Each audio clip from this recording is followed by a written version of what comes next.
学习仿真眉头画法，首先我们来看一下真人毛发的眉头。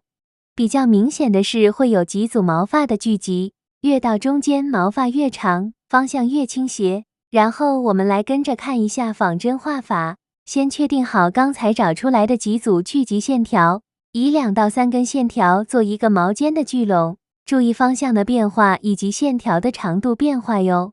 主线画好后，我们再来添加中间的单根辅线，这样眉头到眉腰的整体过渡就完成了。你学会了吗？